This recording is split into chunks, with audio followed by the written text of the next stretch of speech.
You ever go into a pro shop and you hand your skates to the pro shop attendant and they say, how sharp do you want your skates? Run.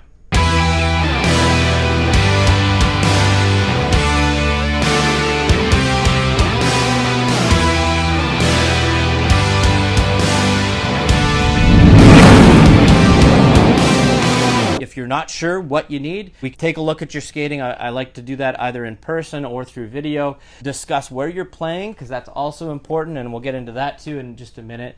From there, we can make a really good recommendation, a suggestion to get you into a hollow that's going to benefit your game. There's really a few different factors that are going to bear on what type of hollow you're going to need. The first thing is going to come down to your weight. All right. So the heavier player you are, so say you're 230 pounds NHL player, you would need a shallower hollow. I'm going to go back to the conventional hollow. The shallower hollow is going to benefit you more than a deeper hollow because your natural body weight is going to sink you more naturally into the ice. Now, I've got a couple players that are amazing little hockey players, Chimp and Easton and Camden. They're all about 6-7 years old, and they're light as feathers. They weigh like 60 pounds, but they can fly. But we have them all in this range, in the 3/8 range. Why? Well, again, it comes down to weight.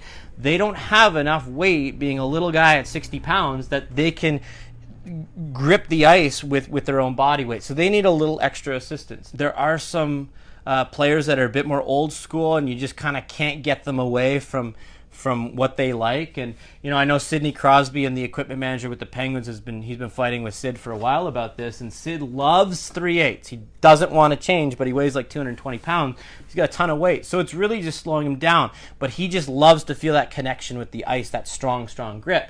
From what I understood, they were able to get him into half-inch this year, but sometimes Sid doesn't like it and goes back. So for a player who's over the 200-pound mark, I mean, we want to start looking around 5/8 or lower, and that's going to maximize their speed. Now, when I had the privilege of working for the Florida Panthers for 5 years, Thomas Kopecky come in, and I coached his son down there with the AA program. And he came in one night, and he was going to help us with a practice, and he goes, "Rye, can you please sharpen my skates? I need them done." And I said, "Okay, sure, Thomas, what do you need?" And he hands me the spinner. And this is like a little spinner, and what it does is it grinds the wheel that's going to sharpen the skate to the exact specifications that the player liked. So going back to the flat bottom, Thomas liked the flat bottom, and 90-50, again, is like 1 inch, so it's very, very shallow. And Thomas gives me one, it says 80-50. It was shallower than this. So he had a hollow that was even more glide or less resistance on the ice than what we would have available in the stores. So that was shocking to me. But he was obviously a great skater, played in the NHL for a long time, won a Stanley Cup with the Chicago Blackhawks, and definitely worked for him. So again, a lot of it has to do with your weight, and the way that you skate is our second point. So if you're a player who really likes to get on his edges, and this is how I want to see a player skate, really get on the edge and push off and then glide straight up, right? If you're a player like that, you're going to benefit a whole lot from a hollow that's going to have a little less bite, because you're learning how to use the edges on your skates more effectively than a player who's got to go to this deeper hollow just to get bite in the ice. And one other point I would really like to make is, if you ever go into a pro shop and you hand your skates to the pro shop attendant and they say, how sharp do you want your skates? Run. Why? Well, sharp is sharp, okay? Sharp is sharp. Whether I sharpen the skate at 1 inch or I sharpen the skate at 3/8, last time I checked, once an edge is sharp, there's no duller sharp or sharper sharp. Sharp is sharp. And this is what a lot of players don't understand, is skate sharpening and the grip that you receive from the ice isn't just about the edges. That's part of it. But it's about the hollow. Again, it's where the ice is going to dig in or come down to the apex of that hollow. That's why you're going to feel more bite on 3/8 than 1 inch. It's not because the edges are sharper.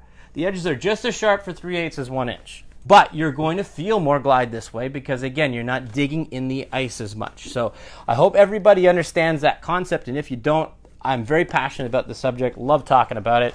Again, this is my first job when I was 15 years old, and here I am at 36, and I'm still doing the same thing. So I've been doing this for a long time, and I don't know everything.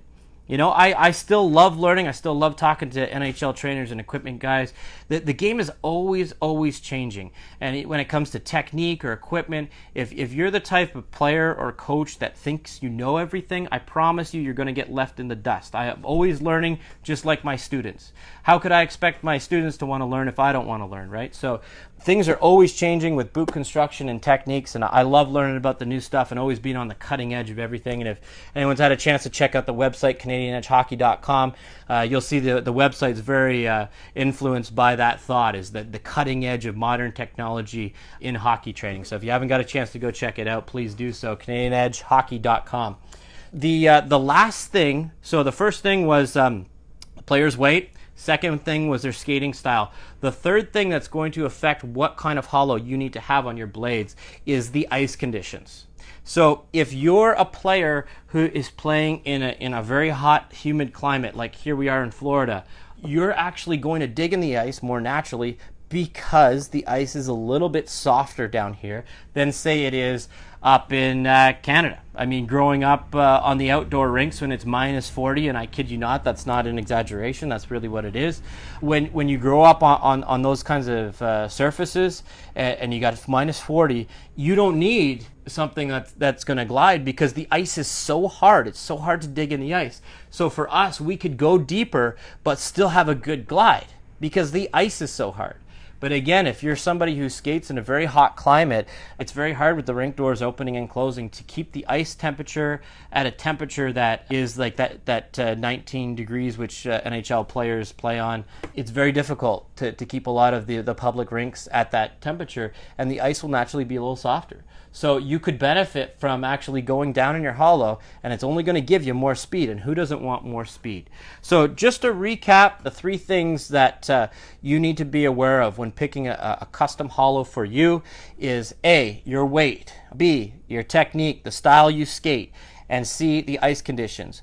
And if the person sharpening your skates doesn't know how those things affect your performance, take your skates, give us a call, 954-675-1919, and we will take care of you the right way. If you don't have a qualified person working on your skates who also understands technique, power skating technique, and how a player skates, then you should not have your skates sharpened by them. I hope that helps get you guys some more speed, some more control out on the ice.